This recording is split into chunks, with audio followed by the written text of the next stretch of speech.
In the sweltering heat of the Los Angeles sports arena, a charismatic showman was about to belittle tradition before thousands. What began as a martial arts exhibition turned deadly serious when Bruce Lee mocked karate and singled out its reigning champion. Chuck Norris wasn't your typical spectator. For years, he was the six-time undefeated world professional middleweight karate champion, known for dismantling opponents with precision and control. When Bruce Lee taunted him from the ring, daring him to prove karate's worth, Bruce had no idea he was calling out a master who defined discipline itself. Chuck rose with quiet certainty, stepping into the spotlight with a measured calm that would trigger a confrontation no one could forget. What began as flashy bravado would become a clash of philosophies. The Los Angeles crowd would never be the same after witnessing arrogance collide with timeless mastery. Before we jump back in, tell us where you're tuning in from, and if this story touches you, make sure you're subscribed, because tomorrow I've saved something extra special for you. The Los Angeles sports arena pulsed with anticipation on that sweltering July afternoon in 1973. Every seat filled as the crowd buzzed with excited chatter. Camera flashes popped like summer lightning, while reporters jostled at ringside, notepads and microphones ready. This wasn't just another martial arts exhibition, it was the showcase event of the year, bringing together masters from across fighting disciplines. Ladies and gentlemen, the announcer's voice boomed through the speakers, cutting through the noise. Welcome to the International Martial Arts Spectacular. The crowd roared as the house lights dimmed, leaving only the ring bathed in brilliant white light. The announcer, a barrel-chested man with a voice made for spectacle, wore a red sequined jacket that caught every flash of the cameras. Today, we witness the evolution of combat itself, traditions centuries old, alongside revolutionary techniques that will define the future of martial arts. Near the front row, an older Japanese man in a crisp white gi watched with arms folded across his chest. Master Tanaka had traveled from Okinawa for this event, his weathered face revealing little emotion, but his eyes missing nothing. Around him sat other veterans of the martial arts world, some in traditional attire, others in street clothes, all united by their years of dedication to their respective disciplines. And now, the announcer continued, his voice rising with practiced theatricality, I present our featured demonstrator, the rising star, whose name has electrified the martial arts world. The man Hollywood can't get enough of, whose lightning-fast techniques are revolutionizing how we think about combat. Bruce Lee. The arena erupted as Bruce Lee bounded into the ring, dressed in black pants and a fitted yellow jumpsuit that had become his signature look. At just 32 years old, his body was a weapon honed to perfection, lean, defined, explosive. He moved with a fluid grace that seemed almost casual until the moment he struck, when that same body could deliver blows of shocking power and precision. Bruce didn't walk to center ring, he prowled, his energy barely contained. He acknowledged the crowd with a confident nod, soaking in their adoration with a slight smile playing at the corners of his mouth. Thank you.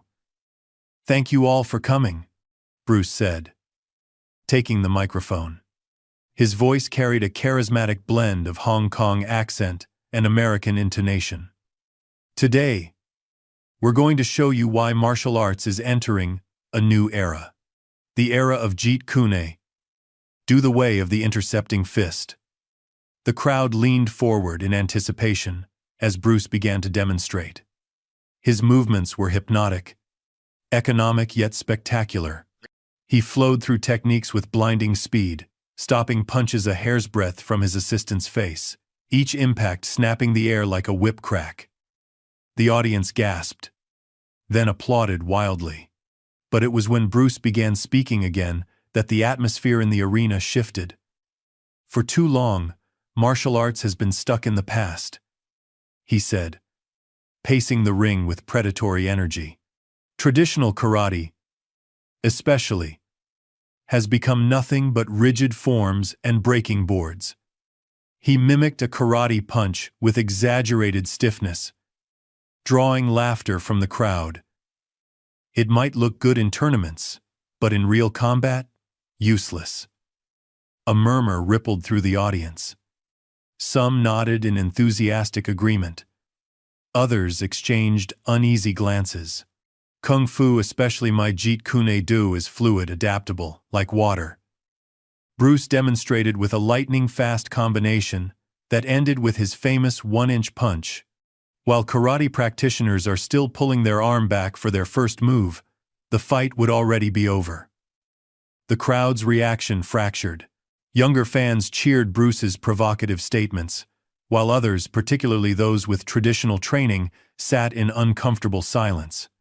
The veterans in the front row remained expressionless, though Master Tanaka's eyes narrowed slightly. Anyone still practicing these outdated styles is training for a museum, not for the street, Bruce continued, his voice rising with confidence. Yesterday's martial arts cannot stand against today's fighter. It was then that Bruce's gaze landed on a man seated at ringside, and his smile widened with recognition. Chuck Norris sat perfectly still, his expression unreadable. Unlike the flamboyant clothing of many attendees, Chuck wore a simple black polo shirt that stretched across broad shoulders. His reddish-brown beard was neatly trimmed, framing a face that betrayed nothing of his thoughts. As six-time undefeated world professional middleweight karate champion, Chuck was the embodiment of the traditional martial arts Bruce was dismissing. Their eyes met across the distance, and something electric passed between them. Bruce's smile took on a sharper edge. "I see we have traditional karate champion Chuck Norris with us today," Bruce announced, gesturing toward him. "The perfect example of yesterday's martial artist." The crowd turned as one, all eyes finding Chuck, who remained motionless except for the slight narrowing of his eyes. "Perhaps Chuck would like to come up and help me demonstrate why Kung Fu has made karate obsolete." Bruce's voice carried a challenge that no one in the arena could miss. Reporters leaned forward, pens poised over notepads. Photographers swung their cameras toward Chuck. The audience held its collective breath, waiting for his response. Chuck didn't stand immediately. He simply maintained eye contact with Bruce, his calm presence forming a stark contrast to the younger man's vibrant energy. In that moment of silence, the difference in their philosophies was laid bare for all to see. Showmanship versus substance, flash versus foundation, arrogance versus quiet confidence. Master Tanaka leaned slightly toward the martial artist seated beside him. "The young one speaks well," he murmured in Japanese, "but he confuses motion with action." Bruce, still center ring, spread his arms wide. "Well, Chuck, what do you say? Or would you rather stick to breaking boards and performing kata?" The crowd's murmurs grew louder. Some began to chant Chuck's name, some mockingly, others in support. The tension in the arena thickened as all waited to see how the karate champion would respond to this public challenge. Chuck's eyes never left Bruce's as he finally stood. Without hurry, without drama, he rose to his full height. His movements contained a different kind of power, controlled, measured, deliberate. He didn't need to rush. He didn't need to perform.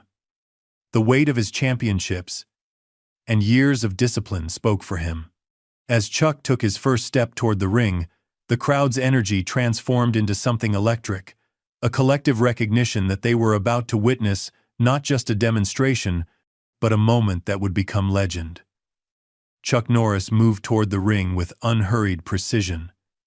Each step measured, intentional, the walk of a man who had nothing to prove, yet everything to demonstrate. The crowd's chatter dissolved into a hushed anticipation as he approached the steps. Bruce Lee bounced lightly on the balls of his feet, an eager grin spreading across his face as he watched Chuck's approach. He spun toward the audience, arms raised. "Ladies and gentlemen, It seems we're about to have an impromptu demonstration, Bruce announced, voice charged with theatrical energy. Traditional karate versus the future of martial arts. The announcer, sensing the explosive potential of the moment, rushed to the ringside with barely contained excitement. This is unexpected, folks. A truly historic moment in martial arts. World Karate Champion Chuck Norris is approaching the ring where Bruce Lee awaits. Chuck paused at the ring steps, removed his watch, and handed it to a young attendant. His face remained impassive, betraying neither anxiety nor anger. Only his eyes, sharp, focused, revealed his complete attention to the moment at hand. As Chuck ducked between the ropes, the contrast between the two men became even more pronounced. Bruce lithe, kinetic, constantly in motion. His yellow jumpsuit a flash of color under the lights. Chuck solid, grounded, still, his black polo and pants almost disappearing against the canvas, as if he were a shadow given form. Chuck Norris, ladies and gentlemen, the announcer bellowed. 6-time undefeated world professional middleweight karate champion. The applause was scattered at first, then swelled as Chuck acknowledged the crowd with a simple nod. Veterans of the martial arts world stood in respect, including Master Tanaka, whose subtle bow conveyed volumes. Bruce approached Chuck, microphone still in hand, confidence radiating from every pore. "Thank you for accepting my invitation, Chuck," he said, his voice carrying across the arena. "I've always respected your tournament record." He paused, letting the words sink in before adding with a sly smile, "But today we're not in a fighting tournament with rules and referees. Today is about real combat effectiveness." Chuck simply nodded, his silence a counterpoint to Bruce's verbal flourishes. Bruce circled Chuck once, gesturing to the audience. "You see, friends, traditional karate is built on rigid stances and telegraphed movements." He demonstrated with an exaggerated karate punch, drawing laughter. While Jeet Kune Do, he exploded into a lightning-fast combination that ended inches from Chuck's face. Is about interception, speed, and adaptability. Chuck didn't flinch. Not a muscle twitched, as Bruce's fist stopped a hair's breadth from his nose. In the front row, Master Tanaka's eyes crinkled slightly, the closest he would come to a smile. Bruce handed the microphone to the announcer and leaned in closer to Chuck.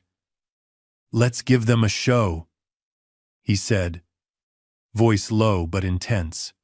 "You use your karate, I'll use my kung fu, and we'll see what works."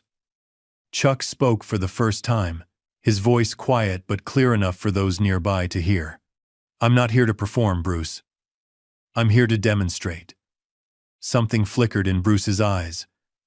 Surprise, perhaps, or a momentary uncertainty. But it vanished quickly behind his confident smile as he backed away. Settling into his distinctive fighting stance, hands forward, body angled, weight balanced perfectly for explosive movement in any direction, Chuck assumed his own stance. A modified karate position, slightly higher than traditional form, hands positioned to both defend and attack. His transformation was subtle but profound. The calm, almost passive man who had entered the ring was now a coiled spring, potential energy held in perfect check. The announcer, sensing the electric anticipation in the air, backed away quickly. "Ladies and gentlemen, we are about to witness a historic demonstration between two masters of their respective arts. Bruce Lee, pioneer of Jeet Kune Do, versus Chuck Norris, world champion of traditional karate." Cameras flashed in rapid succession. Reporters scribbled frantically. The crowd leaned forward as one body. Collective breath held. Bruce's lips curved into a confident smile. "Ready when you are, Chuck. Show me what karate can do." Chuck's expression remained unchanged, but something shifted in his eyes, a focus so intense it seemed to compress the air between them. For one suspended moment, the arena fell completely silent, a vacuum of anticipation. Then Bruce moved. His attack came with blinding speed, a flurry of punches launched, with no telegraphing, no warning. Just pure explosive power channeled through perfect technique. The crowd gasped at the display of velocity and precision as Bruce's fists became nearly invisible blurs. But where those fists should have connected with flesh, they found only empty air. Chuck had slipped the combination with minimum movement, no wasted motion, no dramatic evasion, just precise, economical shifts that left him perfectly positioned for his response. It came in the form of a single counter, a straight punch that stopped just short of Bruce's sternum. The control was absolute. The power, evident even in the arrested motion, was unmistakable. Bruce's eyes widened slightly, a flash of genuine surprise crossing his features before his confident grin returned. He nodded once, almost imperceptibly, before launching into another attack, this one more complex, incorporating his famous sidekick. Again, Chuck's defense was masterful, not flashy, not dramatic, but effective in a way that spoke of decades of dedicated practice. His counter came as a combination this time: block, trap, and a controlled palm heel that froze a centimeter from Bruce's chin. Photographers captured the moment, Bruce's dynamic motion against Chuck's controlled power. The contrast was mesmerizing, like watching fire dance with stone. Incredible speed from Lee, but Norris's defense seems impenetrable, the announcer commented, voice rising with excitement. Bruce's expression shifted subtly. The performative aspect of his movements began to fall away as he recognized what he was facing. This wasn't a demonstration anymore. This was a genuine test of skill. He settled deeper into his stance, eyes narrowing in concentration. "Not bad for an obsolete style," Chuck said quietly. Only Bruce close enough to hear the words. Something flashed in Bruce's eyes, a mixture of surprise and perhaps the first hint of respect. The cocky smile faded, replaced by a look of intense concentration. The crowd sensed the shift in energy. What had begun as theatrical exhibition was transforming into something authentic, a true exchange between masters. The younger fans who had cheered Bruce's dismissal of traditional arts now watched in growing fascination as Chuck's disciplined defense made the flashier techniques look almost wasteful in comparison. "The young dragon attacks with fire," Master Tanaka commented softly to his colleague. "But fire cannot burn the mountain." Bruce circled Chuck with renewed purpose. All showmanship gone now. This was Bruce Lee, the martial artist, not Bruce Lee, the performer. His attacks came with even greater speed and precision, combinations flowing seamlessly into one another. Kicks and punches integrated in ways that showcased his innovative approach. Yet, Chuck remained the immovable center. His responses were never rushed, never panicked. Each defense flowed naturally into counter. Each position maintained perfect balance. Where Bruce attacked with lightning, Chuck defended with the inexorable patience of earth. The crowd's reaction transformed as the exchange continued. Initial cheers and shouts faded into an almost reverent silence. They were witnessing something beyond spectacle, a physical dialogue between contrasting philosophies, written in the language of combat. In the press section, reporters struggled to capture in words what they were seeing. One veteran journalist, who had covered boxing matches for decades, whispered to his colleague, "I've never seen anything like this. It's like watching chess played at the speed of light." As the demonstration continued, a peculiar thing began to happen. Bruce's attacks, for all their speed and innovation, began to appear increasingly desperate against Chuck's unshakable composure. It wasn't that Chuck was winning, this wasn't a fight with a winner or loser, but rather that his philosophy was asserting itself through action rather than words. Telling and preparing this story took us a lot of time, So if you are enjoying it, subscribe to our channel, it means a lot to us. Now back to the story. Discipline over flash.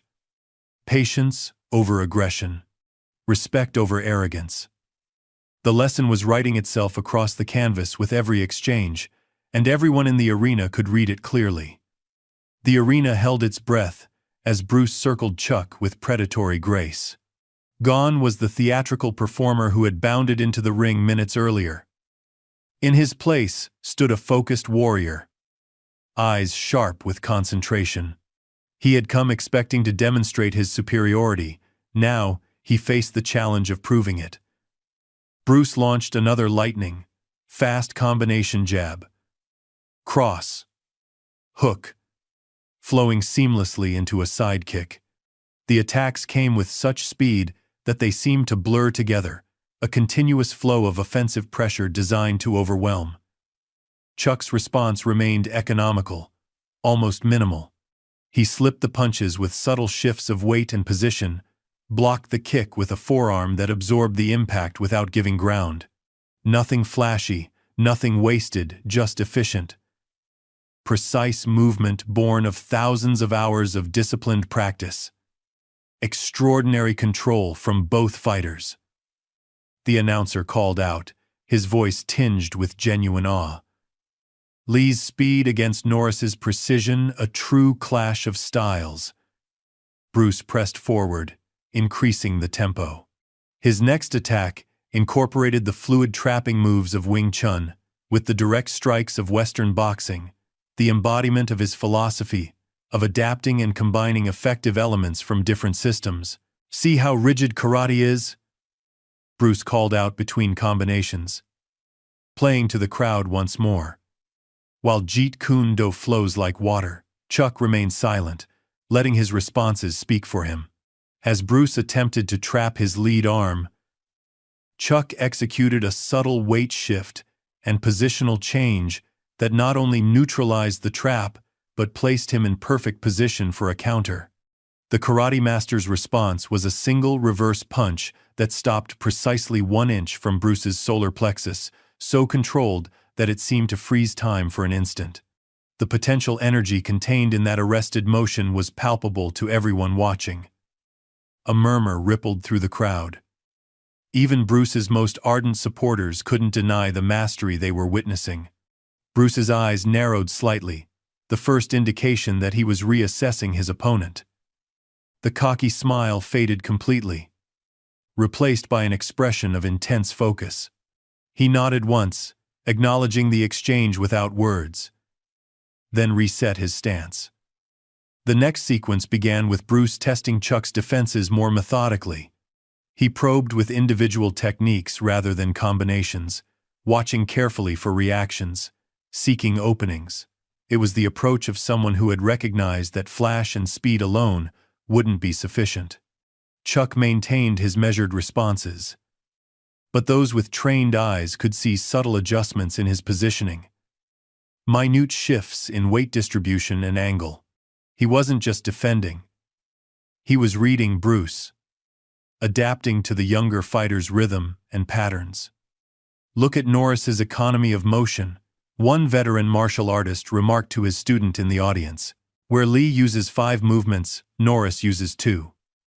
The exchanges continued, each one revealing more about both men's approaches. Bruce attacked with creative combinations, incorporating techniques from multiple styles. The practical application of his absorb what is useful philosophy.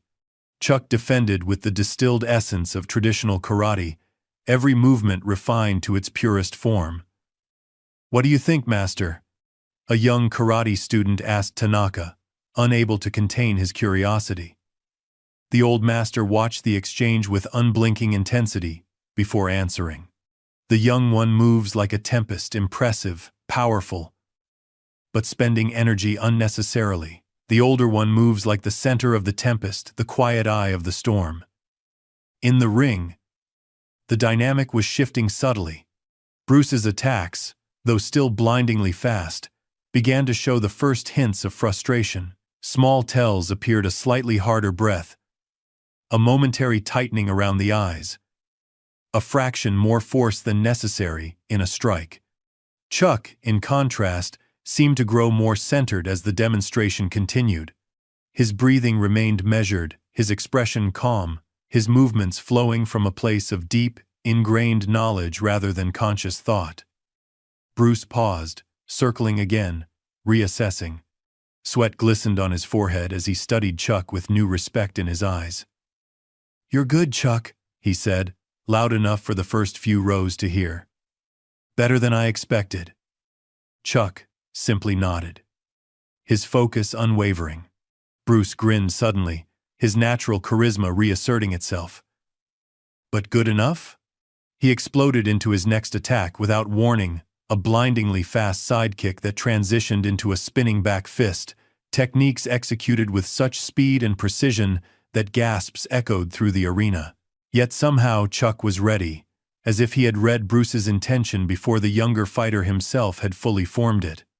He slipped the sidekick and caught the spinning back fist in a perfect block, simultaneously executing a sweep that would have taken Bruce's legs from under him had it been completed.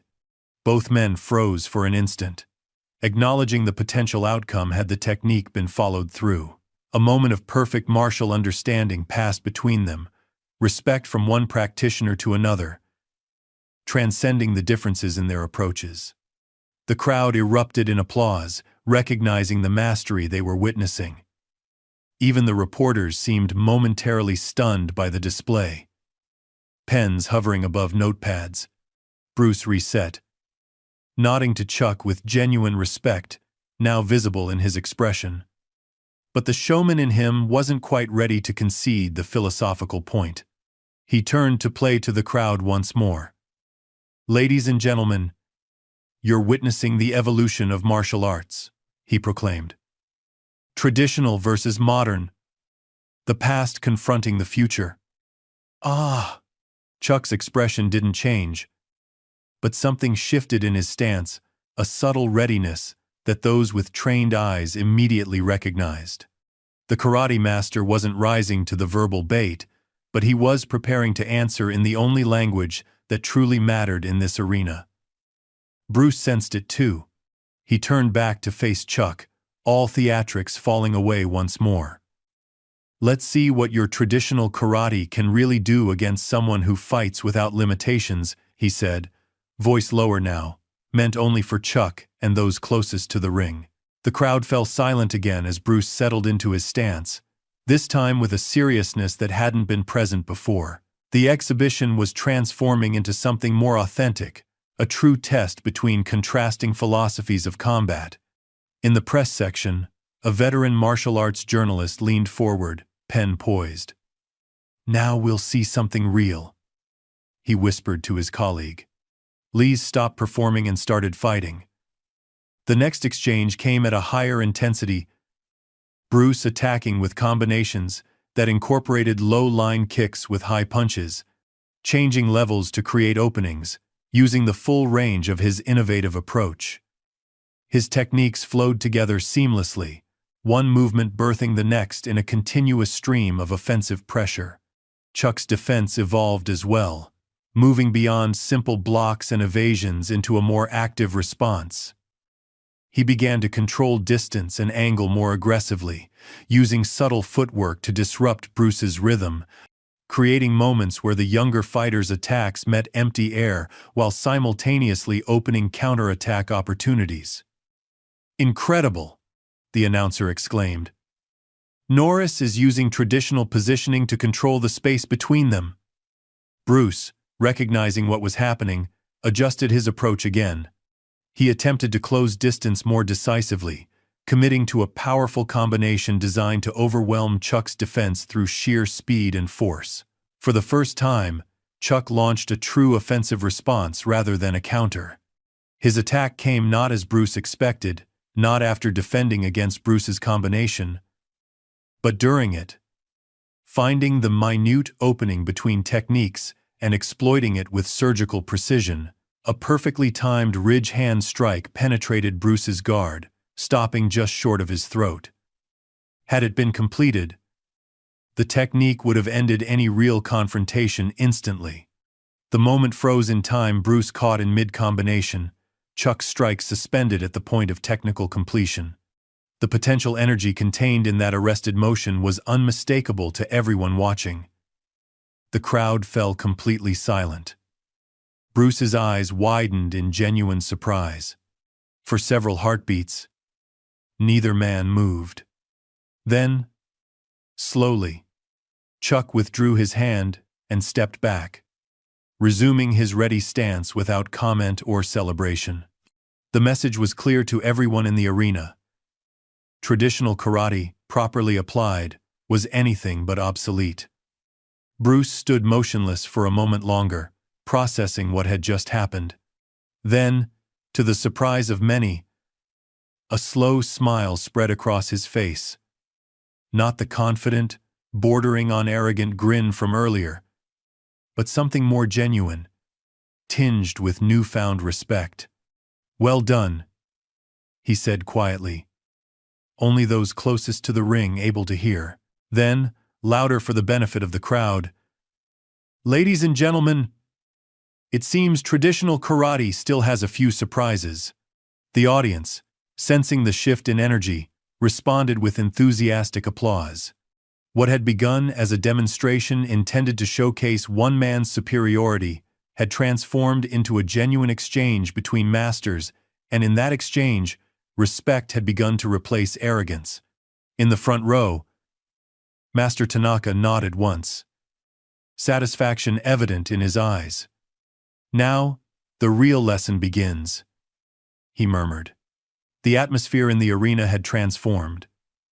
What began as spectacle had evolved into something more profound, a physical dialogue between opposing philosophies. The crowd sensed it, falling into an attentive silence broken only by the sounds of controlled breathing and the sharp reports of gi fabric snapping with each movement. Bruce Lee reset his stance, a new intensity in his eyes. The theatrical aspects of his earlier demonstration had fallen away, revealing the true martial artist beneath the showman's veneer. He studied Chuck with renewed focus, reassessing everything he thought he knew about traditional karate and the man who had mastered it. The overhead lights caught beads of sweat on Bruce's forehead, the first visible sign that this exchange was demanding more from him than he had anticipated. Chuck, by contrast, remained composed, his breathing measured, his movements economical. Nothing in his demeanor suggested strain or urgency. "He's reading Lee perfectly," whispered a veteran martial artist to his student in the third row. "Watch his positioning, he's always a half step ahead." Indeed, Chuck's defense had revealed a sophistication that contradicted Bruce's earlier dismissal of traditional karate. His responses weren't rigid or mechanical, but fluid and adaptive principles distilled to their essence through years of disciplined practice. Bruce launched into his next combination with calculated precision. Where his earlier attacks had been partly designed for visual impact, these techniques came with deadly seriousness, a true test between martial artists. He incorporated feints and rhythm changes, presenting false openings while looking for real ones, his movements expressing the adaptability at the core of his Jeet Kune Do philosophy. Chuck's response evolved as well. No longer content to simply neutralize Bruce's attacks, he began to assert his own approach more actively. His counters came not as separate responses but as integrated parts of his defensive movements, block and strike, becoming a single flowing action. The essence of traditional karate's efficiency. A subtle shift in the crowd's energy rippled through the arena. Those who had initially dismissed Chuck as outdated were now leaning forward in their seats, expressions thoughtful. The veterans of traditional training exchanged knowing glances. They recognized what was unfolding before the younger spectators did. "Extraordinary," the announcer breathed into his microphone, his voice hushed with reverence. Two completely different approaches to combat, each expressing the core principles of their respective arts. In the front row, Master Tanaka leaned forward slightly, his weathered hands resting on his knees. "The young one learns," he observed quietly to the master beside him. Watch his eyes now. Indeed, something was changing in Bruce's approach. His attacks still came with blinding speed. But there was a new quality to his movement, a more measured precision. As if he was absorbing elements of Chuck's economy of motion, even as they exchanged techniques. Bruce pressed forward with another combination, a jab cross that flowed into a fluid trapping sequence, ending with an elbow strike aimed at Chuck's midsection. The speed was breathtaking. The integration of techniques seamless. Chuck's response came not as a retreat, but as an engagement. He stepped into the combination, disrupting its timing with a perfectly placed block that simultaneously created an opening for his counter. A knife-hand strike flashed toward Bruce's collarbone, stopping with precise control just short of impact. Both men froze for an instant, acknowledging the potential outcome had the technique been completed. In that suspended moment, a truth was written in their postures for all to see. Different paths could lead to the same destination of martial effectiveness. Bruce reset, circling again. His expression now entirely devoid of the cocky grin that had defined his entrance. In its place was something more valuable, focused respect. He was no longer performing. He was learning. "Ladies and gentlemen," the announcer said, his voice still unusually subdued. "We are witnessing not just a demonstration of techniques, but a conversation between masters. Two different languages of combat speaking to each other in real time." The cameras continued to flash, capturing each moment of this evolution. In the press section, journalists who had come expecting to document Bruce's dismissal of traditional martial arts found themselves writing a very different story. One about mutual discovery rather than one-sided dominance. Bruce initiated another exchange, this one beginning with a low-line kick designed to disrupt Chuck's base. The karate master redirected the energy of the kick with a subtle shift of his lead leg, simultaneously countering with a reverse punch that Bruce narrowly evaded. "The difference is revealing itself," Master Tanaka commented to the younger master beside him. "One fights to prove something to others, the other fights to prove nothing to anyone." This truth became increasingly evident as the demonstration continued. Bruce's techniques, for all their speed and innovation, carried an underlying current of assertion, each combination a declaration of his art's superiority. Chuck's movements, in contrast, contained no agenda. Beyond the perfect expression of his discipline, he had nothing to prove, only something to demonstrate.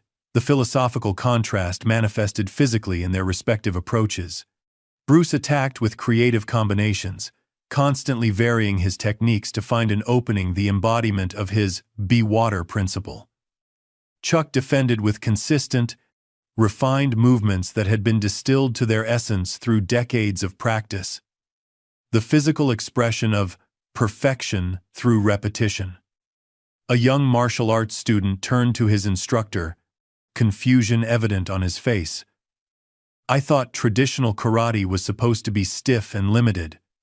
But Norris doesn't look stiff at all." The instructor nodded thoughtfully. "That's the difference between knowing a style and mastering it. When you truly master something, you transcend its apparent limitations." As the exchange intensified, reporters scribbled frantically. Photographers' cameras clicked in rapid succession, and the crowd leaned forward, collectively holding their breath.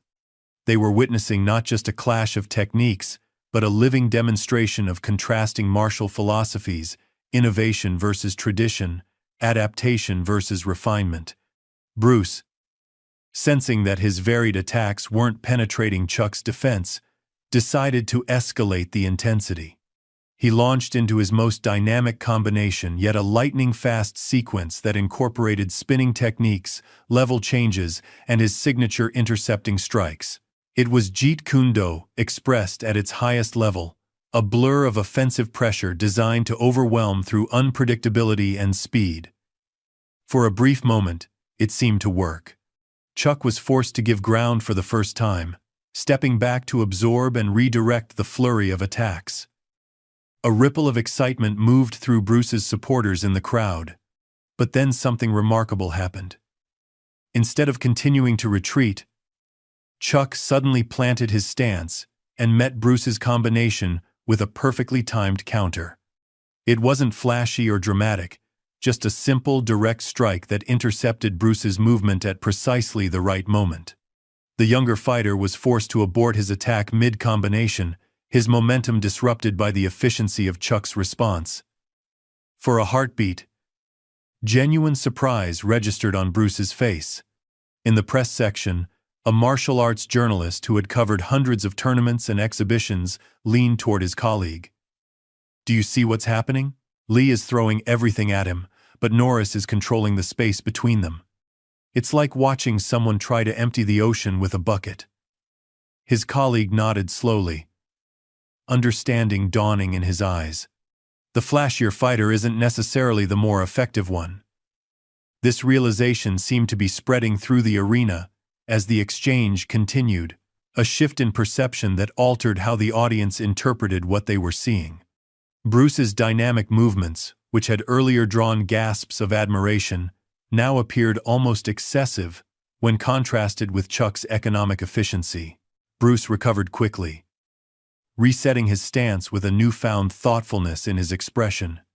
He nodded to Chuck, a small gesture of acknowledgement that spoke volumes.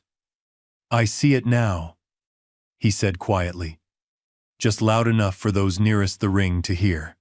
Chuck's expression remained unchanged, but something in his eyes responded to Bruce's recognition, a momentary softening, perhaps, or the faintest suggestion of approval.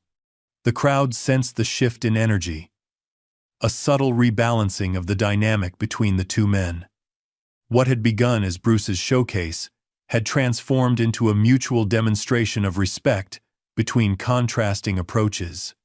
In the front row, Master Tanaka's eyes crinkled slightly, the closest he would come to a smile.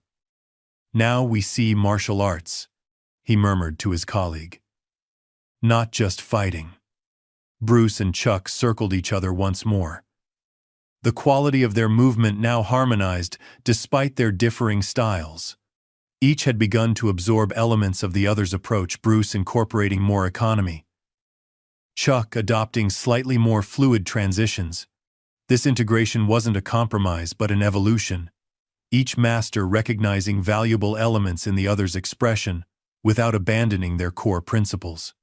It was martial arts in its highest form, not just a set of techniques but a living, growing practice that transcended stylistic boundaries. "Look at them now," the veteran martial artist said to his student. "They're not just demonstrating their arts anymore, they're elevating them." Indeed, the exchange had transformed into something beyond demonstration. It had become a genuine exploration, two masters pushing each other toward greater understanding. Bruce's innovations challenged Chuck's traditional approach to adapt, while Chuck's discipline forced Bruce's creativity to find deeper foundation. The announcer, who had fallen silent in appreciation of what was unfolding, finally found his voice again. "Ladies and gentlemen, we are witnessing something truly historic, not just a clash of styles but a meeting of minds. The future and the past of martial arts finding common ground in the present moment." For those with trained eyes, the transformation was most evident in the quality of movement both men now exhibited. Bruce's techniques, still lightning fast and creative, had gained a new groundedness, a center that hadn't been as apparent in his earlier, more theatrical demonstrations. Chuck's movements, always precise and economical, now flowed with slightly more adaptability, a willingness to deviate from form when effectiveness demanded it.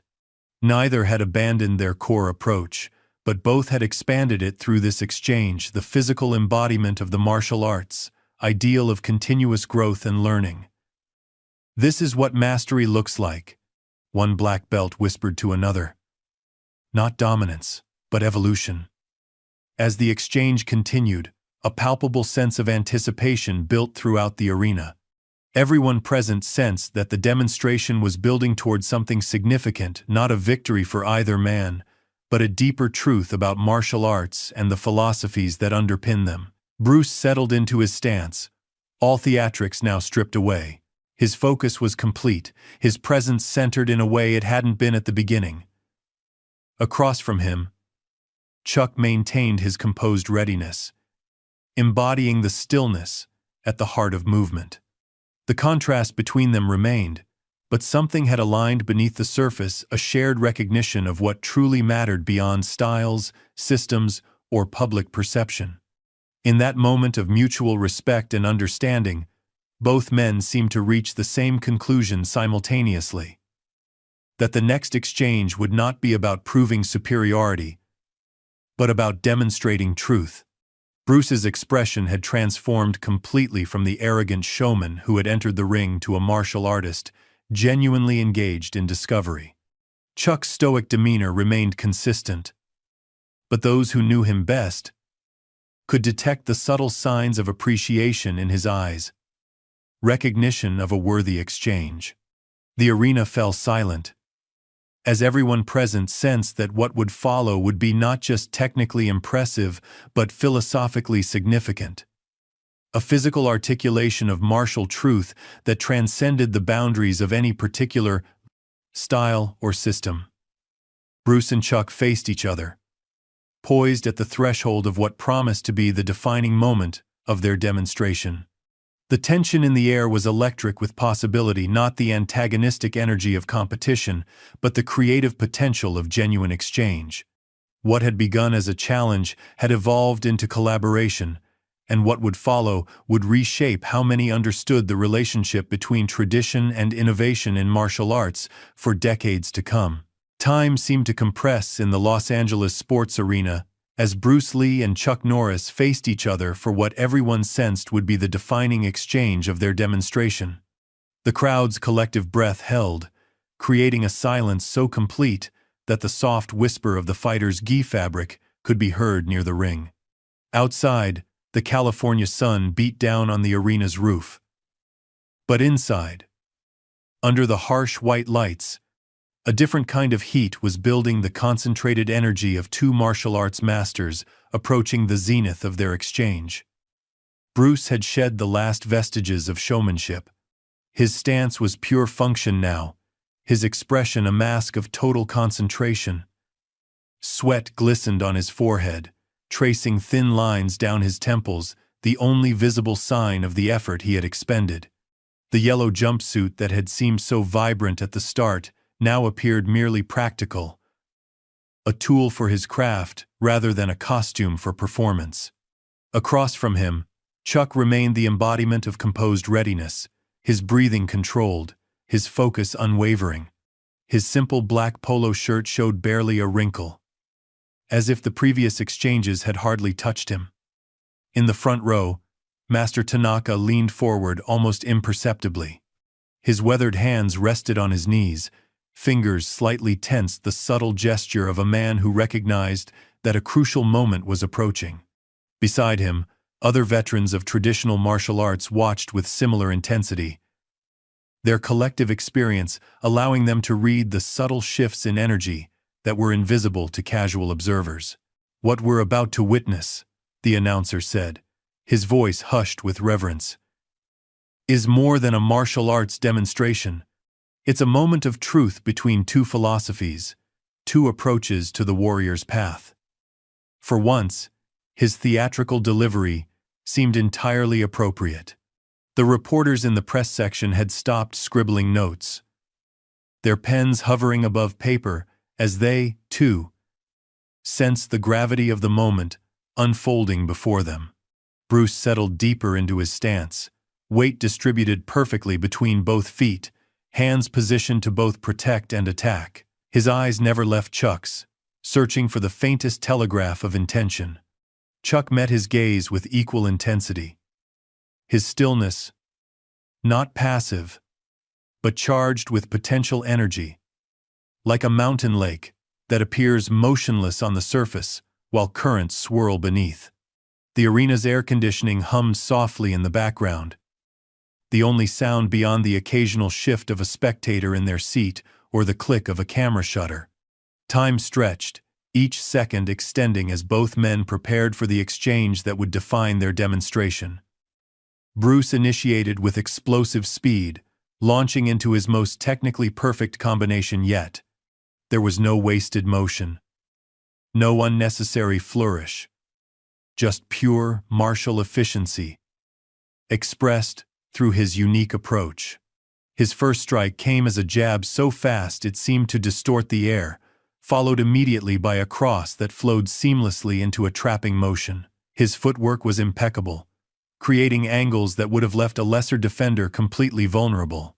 His attacks flowed seamlessly, one technique birthing the next in a continuous stream of offensive pressure. Chuck met the onslaught with characteristic composure. His defense wasn't just reactive but prescient, as if he could read Bruce's intentions a fraction of a second before they manifested. He didn't just block or evade, he controlled the space between them, subtly redirecting Bruce's energy and disrupting his rhythm. Where Bruce attacked with precision, Chuck defended with equal precision, not matching speed with speed, but countering it with perfect positioning and timing. "Incredible," whispered a young martial arts student to his teacher. "How is he doing that?" The older man's eyes never left the ring as he replied, "He's not fighting the techniques. He's reading the intentions behind them." Indeed, Chuck's defense revealed a profound understanding of combat principles that transcended any particular style. He wasn't responding to Bruce's movements after they began. He was recognizing and intercepting the intention that preceded them. It was the physical manifestation of the karate concept of sen no sen, the initiative of initiative. Attacking the attack itself rather than the attacker. The exchange accelerated, techniques coming faster, the margin for error shrinking to milliseconds. Bruce attacked with everything in his arsenal, trapping hands flowing into kicks, feints setting up strikes, level changes, creating momentary openings. It was Jeet Kune Do, expressed at its highest level, adaptive and unpredictable. The yellow blur of his jumpsuit became almost hypnotic as he moved with controlled abandon, each technique executed with surgical precision yet flowing together in an organic whole. Chuck's response revealed the depth of traditional karate that few had truly understood. His movements weren't rigid or mechanical, as Bruce had characterized earlier. They were essential, distilled through decades of practice, to their purest form. Where Bruce used 5 movements, Chuck used 2. Where Bruce adapted constantly, Chuck refined consistently. His black-clad form seemed to absorb rather than reflect light, creating a visual counterpoint to Bruce's vibrant presence, yin to yang, shadow to flame. "Incredible," breathed a veteran martial artist in the second row. "Norris isn't just defending. He's controlling the entire exchange." Indeed, a subtle shift had occurred that only the most experienced observers initially detected. Though Bruce continued to press the attack, the initiative had somehow transferred to Chuck. The karate master wasn't just responding to Bruce's techniques, he was dictating the terms of the engagement through positioning and timing. Each defensive movement simultaneously created the foundation for his next counter, establishing a rhythm that gradually began to impose itself on Bruce's offense. Bruce sensed it too. A flash of realization crossed his features as he recognized that for all his speed and technical brilliance, he was being drawn into Chuck's rhythm rather than imposing his own. It was a profound martial lesson playing out in real time. The quieter fighter was speaking the louder truth. In the press section, a martial arts journalist who had covered hundreds of tournaments and exhibitions leaned toward his colleague. "Do you see what's happening? Lee is throwing everything at him, but Norris is controlling the space between them. It's like watching someone try to empty the ocean with a bucket." His colleague nodded slowly, understanding dawning in his eyes. The flashier fighter isn't necessarily the more effective one. This realization seemed to be spreading through the arena as the exchange continued, a shift in perception that altered how the audience interpreted what they were seeing. Bruce's dynamic movements, which had earlier drawn gasps of admiration, now appeared almost excessive when contrasted with Chuck's economic efficiency. In response to this shifting dynamic, Bruce escalated to his most dynamic techniques, the movements that had electrified audiences in his films and demonstrations. He launched into a spinning kick that flowed seamlessly into a follow-up combination. His body, a blur of controlled power. The technique was executed with flawless precision, the kind of movement that would have been the defining moment in any other exhibition. The crowd gasped at the display. It seemed impossible that anyone could defend against such speed and unpredictability. Yet Chuck did. Not with matching flashiness, but with a response so perfectly timed and positioned that it made Bruce's spectacular technique look almost unnecessary by comparison. As Bruce's spinning kick reached its apex, Chuck had already moved to the precise position where the attack couldn't reach him, simultaneously executing a counter that would have ended the exchange decisively had it been completed. The moment crystallized in time. Bruce extended in his most dynamic technique. Chuck positioned in perfect counterbalance. His strike arrested a hair's breadth from completion. It was a physical representation of their contrasting philosophies. Spectacular versus essential, complex versus simple, flash versus foundation. Cameras clicked frantically, capturing the frozen tableau. In that suspended moment, the true nature of martial arts mastery was revealed, not in Bruce's dynamic attack, but in Chuck's transcendent response, the ability to make the extraordinary seem ordinary through perfect execution of fundamental principles. For several heartbeats, neither man moved. The arena was utterly silent, the audience collectively processing what they had just witnessed. Even the announcer, never at a loss for words, stood speechless at ringside, microphone hanging forgotten at his side. Then, slowly, both fighters returned to neutral positions. The spell broke as they reset their stances. But something fundamental had changed in the atmosphere. The exhibition had transformed from a demonstration of techniques into a revelation of principles. Something profound had shifted in Bruce's demeanor. The fiery confidence that had characterized his initial challenge had transformed into something deeper, a thoughtful reassessment written across his features. He studied Chuck with new eyes, seeing not just the karate champion but the embodiment of a truth he had overlooked in his youthful certainty. "I see it now," Bruce said quietly, his voice carrying in the silence. "It's not about the style. It's about the man." Chuck inclined his head slightly, the first acknowledgement he had offered since the demonstration began. "The art is just a vehicle," he replied, his soft Texas drawl a contrast to his powerful presence. "What matters is the journey." The simplicity of the exchange belied its profound impact. Throughout the arena, understanding dawned on faces from the youngest martial arts enthusiasts to the oldest masters. They were witnessing not just a physical demonstration, but a philosophical revelation playing out in real time. Master Tanaka nodded slowly, satisfaction evident in his weathered features. He turned to the younger master beside him and spoke in Japanese. "The young dragon begins to understand. Power without control is just noise." The younger master nodded, his eyes never leaving the ring. "And control without power is just form." Together, Tanaka concluded, they create true mastery. In the ring, Bruce and Chuck circled each other once more, but with a fundamentally different energy. The confrontational aspect of their exchange had dissolved, replaced by mutual exploration. Bruce's next attack came differently. Not as an attempt to overcome or dominate, but as a genuine exploration. His technique still flowed with his characteristic speed, but the underlying intention had transformed. This wasn't about proving superiority. It was about discovering truth.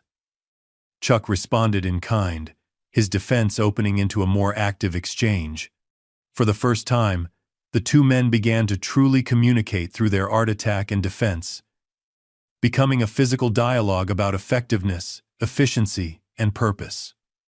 The crowd sensed the shift immediately. The earlier tension of competition dissolved into something more elevated, a mutual recognition between masters that transcended styles and systems. Throughout the arena, expressions changed from excitement to something closer to reverence, as if the spectators recognized they were witnessing something rare and precious. "Look at that," the veteran martial artist whispered to his student. "They're not fighting anymore, they're speaking." Indeed, the exchange had evolved beyond demonstration into pure expression. Bruce's innovations and Chuck's traditions weren't opposing forces but complementary approaches to the same fundamental principles. In their movement, this truth became visible to everyone watching. Bruce executed a combination that incorporated elements of Wing Chun, trapping with Western boxing, a seamless integration of techniques from different sources. Chuck's response wasn't to negate these movements but to flow with them, demonstrating how traditional karate's principles could absorb and redirect even unfamiliar attacks. The physical dialogue continued, each exchange revealing more about the underlying unity of martial approaches than any verbal debate could have conveyed. Bruce would attack with a creative combination. Chuck would respond with foundational effectiveness. Then, in a subtle shift, Chuck would initiate, and Bruce would adapt the roles of teacher and student, constantly alternating between them. In the press section, reporters had given up trying to document every technique, instead capturing the essence of what was unfolding. "This isn't about Lee versus Norris anymore," one journalist observed. "It's about the integration of innovation and tradition." The exchange reached its natural conclusion, not with a decisive technique or dramatic finale, but with a moment of perfect balance. Bruce and Chuck simultaneously executed techniques that intercepted each other, creating a point of connection where both were attacker and defender at once. They held the position briefly, a physical embodiment of mutual respect, then stepped back and bowed to each other. The arena erupted in thunderous applause. People leapt to their feet, understanding that they had witnessed something transcendent, a moment where competition had transformed into revelation, where opposing philosophies had found common ground in the deeper truth they both served. Bruce's face broke into a genuine smile, not the confident grin of the showman, but the satisfied expression of a seeker who had discovered something valuable. Chuck's stoic demeanor softened slightly, his eyes conveying what his expression did not: acknowledgement of a worthy exchange. In that moment, under the harsh lights of the Los Angeles sports arena, a truth was written not in words but in action.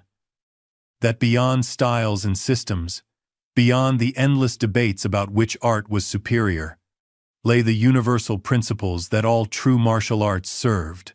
Bruce Lee, who had come to demonstrate why traditional arts needed to evolve, and Chuck Norris, who had come to show the depth of traditional training, had together revealed something more profound than either could have demonstrated alone. The lesson hung in the air like a perfect note, resonant, harmonious, and true. No one who witnessed it would forget what they had seen. Not a victory of one approach over another, but the transcendence of such distinctions in the pursuit of martial truth. The announcer, momentarily speechless, finally found his voice. "Ladies and gentlemen," he said, emotion evident in his tone, "I believe we have just witnessed martial arts history."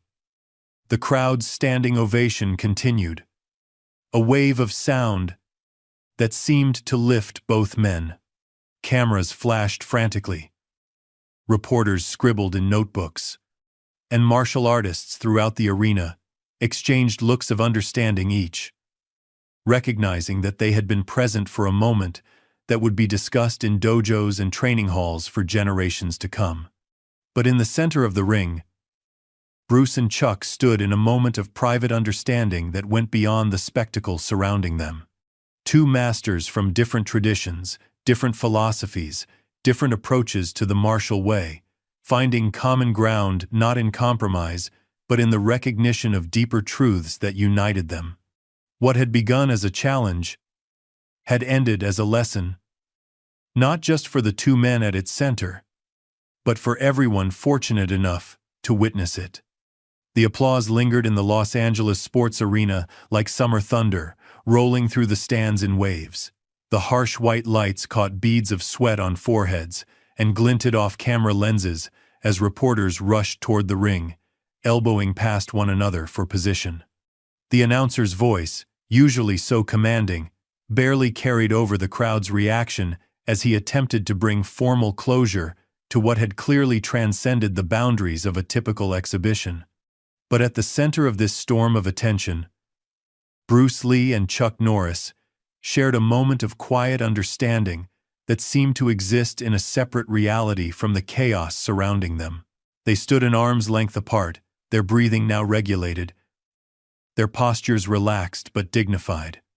The contrast between them remained Bruce in his vibrant yellow jumpsuit, Chuck in his understated black, but something fundamental had aligned in their respective energies.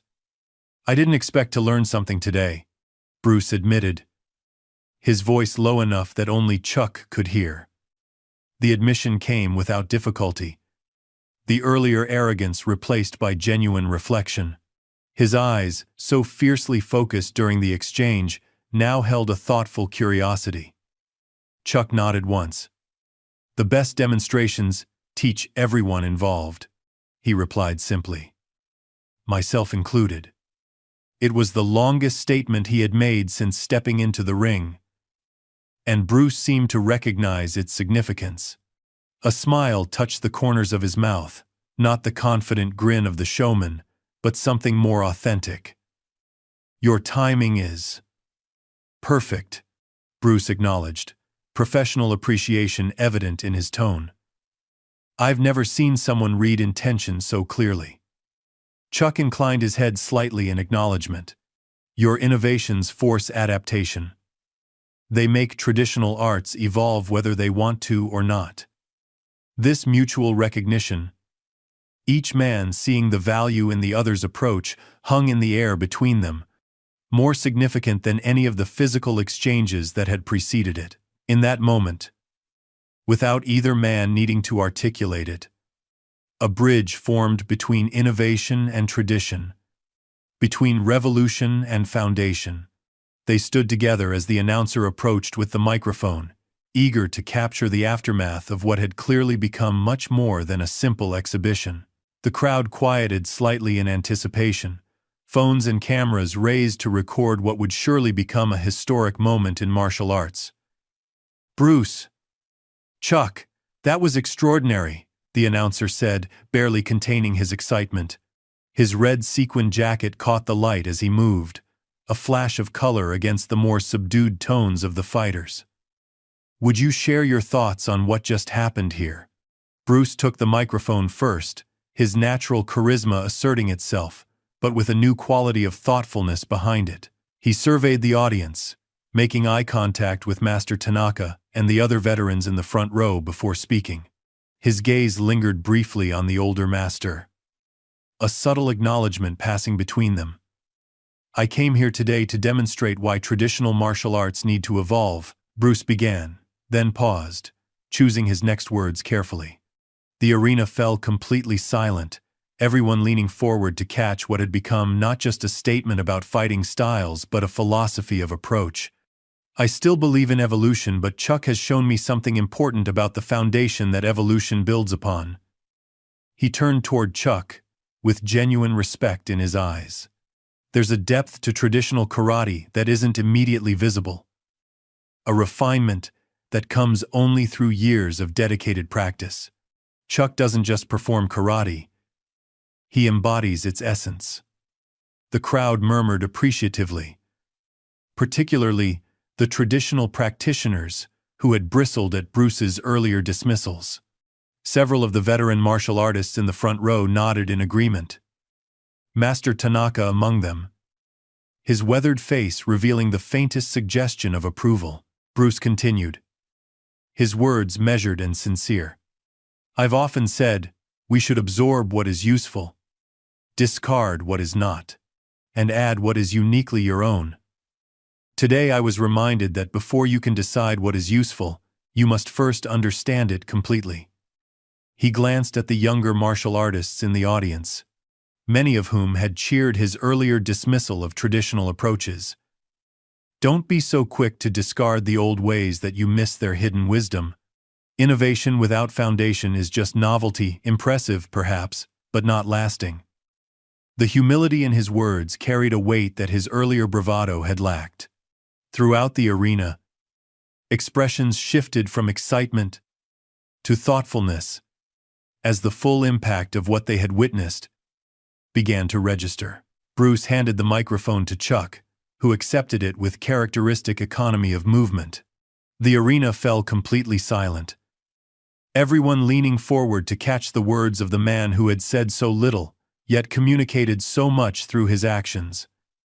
"I don't have much to add," Chuck said, his Texas drawl soft but clear. "Bruce is right about evolution. Martial arts must grow, or they become museum pieces. But growth needs strong roots." He paused, his eyes scanning the crowd before settling on the young martial artists, watching with rapt attention. Some held notebooks where they had been frantically sketching techniques. Others simply stared, trying to absorb every word. Traditional karate taught me that before you can transcend the form, you must master it completely. There are no shortcuts to understanding, only the patient work of daily practice. Chuck turned slightly toward Bruce. And what Bruce has shown today is the creative power that comes when that understanding is achieved. Different paths, same destination. The simplicity and depth of his words resonated throughout the arena. Veteran martial artists nodded in recognition of a truth they had discovered through their own decades of practice. Younger practitioners looked thoughtful, perhaps reconsidering their approach to training. Master Tanaka's weathered face creased in a subtle smile as he inclined his head toward Chuck in a gesture of approval. Beside him, other masters did the same, a silent acknowledgement from one generation of practitioners to another. The announcer, sensing the significance of the moment, stepped back to let it breathe, rather than filling it with commentary. Cameras continued to flash, capturing the image of the two men standing side by side, different in style and approach, united in mutual respect. A reporter from a major martial arts publication called out from ringside, "Bruce, does this change your view that traditional martial arts are obsolete?" Bruce considered the question before answering, his response more measured than his earlier proclamations. "It changes my view on what traditional really means. What Chuck demonstrated isn't rigid adherence to forms, but the distillation of principles through consistent practice. That's never obsolete." Another reporter quickly followed. "Chuck, how would you respond to those who say karate can't evolve to meet modern challenges?" Chuck's reply came with characteristic directness.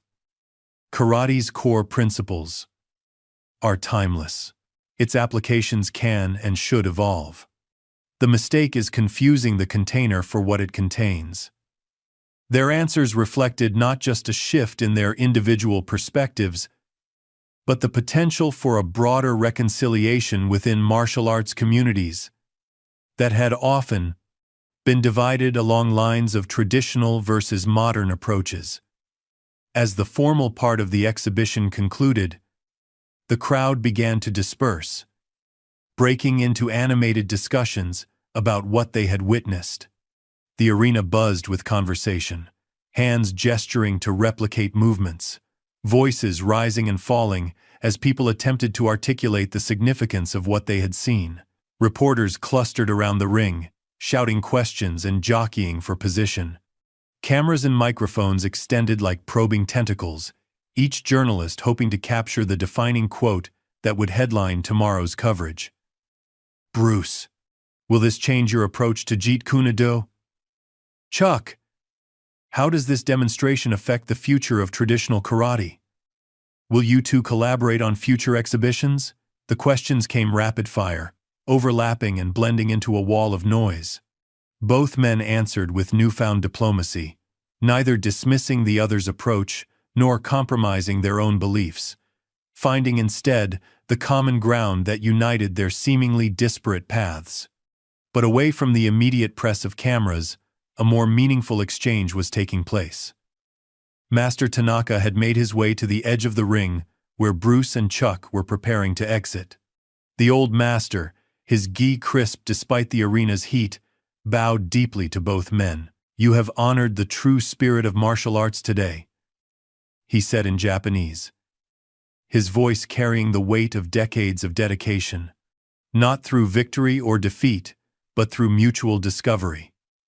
Bruce returned the bow with uncharacteristic formality, speaking in Cantonese. "Thank you, Master. I came to demonstrate technique, but learned about principle instead."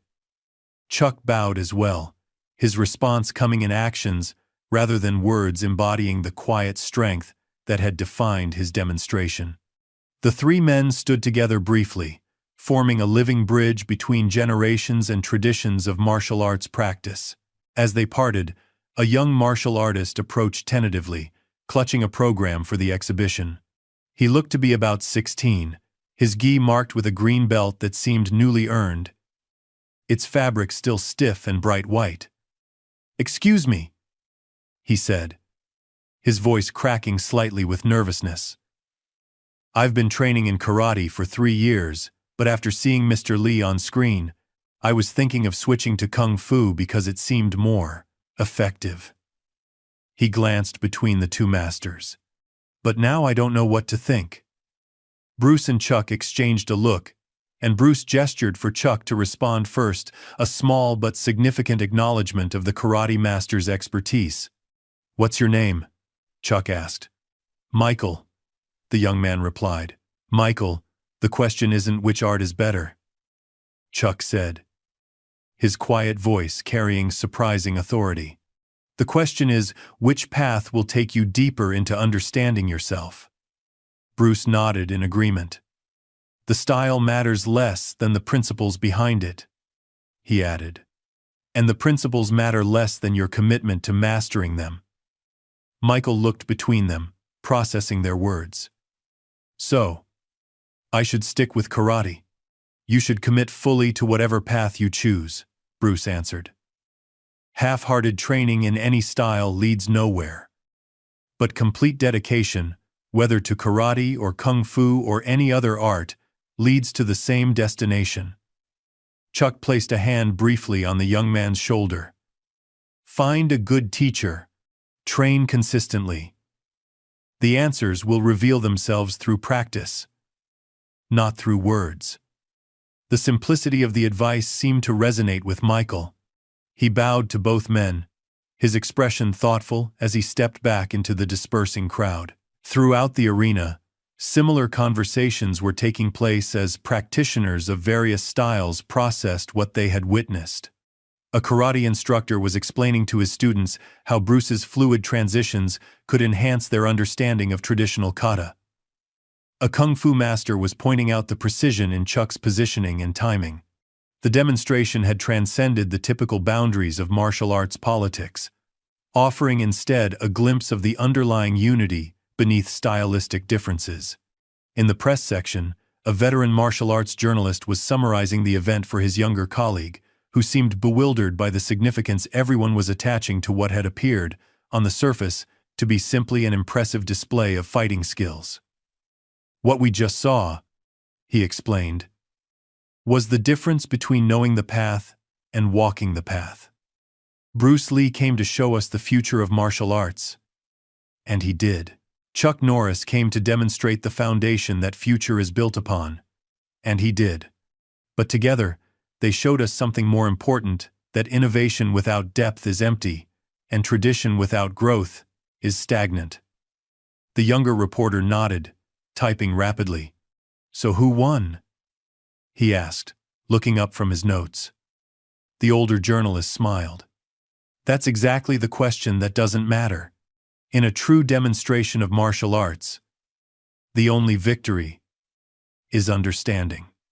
As the arena gradually emptied, Bruce and Chuck made their way toward the exit together, trailed by their respective entourages, but sharing a moment of quiet conversation away from the microphones and cameras.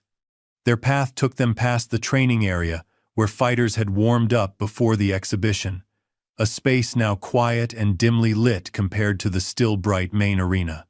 "We should train together sometime," Bruce suggested, his earlier bravado replaced by genuine collegial interest. "I'd like to explore some of those counters you used." Chuck nodded. "Anytime. There are aspects of your approach I'd like to understand better as well." A simple handshake sealed the arrangement, a gesture that would later be recognized as a significant moment in martial arts history.